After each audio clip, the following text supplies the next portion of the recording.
Irlanda, un'isola paradisiaca che nasconde una terribile storia di dominio e resistenza, regolata da profonde dinamiche sociali. Discriminazione etnica violenta che si scontra con il patriottismo più estremo e le ripercussioni più particolari della lotta nazionale. Una terra divisa. Le 6 province del nord, detto Ulster, sono oggi, nel 2023, ancora dominio britannico.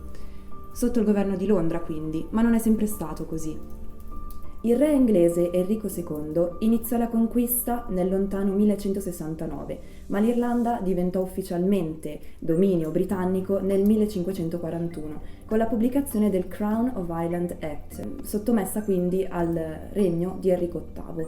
Ruolo fondamentale ebbero le campagne del 1558, che durarono fino al 1603, durante le quali la regina Elisabetta I ordinò la completa distruzione della struttura sociale irlandese, come primo passo della conquista di tutta l'isola.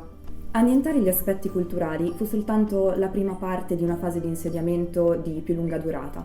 La seconda fase inizia infatti già dai primi decenni del 1600, quando re Giacomo Stuart impose ai coloni anglo-scozzesi di trasferirsi appunto nell'Ulster, di colonizzare appieno quella regione.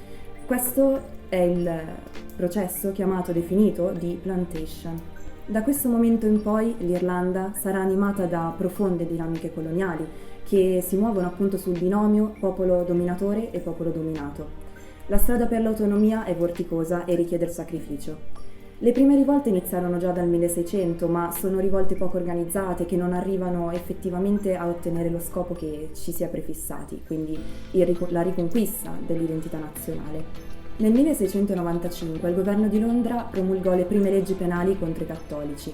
Da quel momento divenne lesa maestà, reato di lesa maestà, essere cattolici piuttosto che protestanti.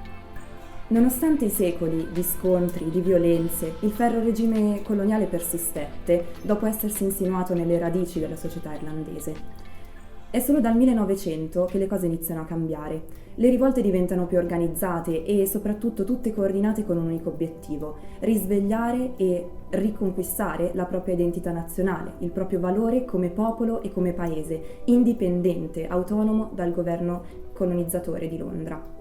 Primo passo per riconquistare l'indipendenza fu, alla fine dell'Ottocento, la fondazione di un movimento, il Gaelic Revival, appunto rinascita gaelica, ovvero il sillogismo originale del popolo irlandese, che era stato sostituito ormai dalla lingua vettore del colonialismo, l'inglese.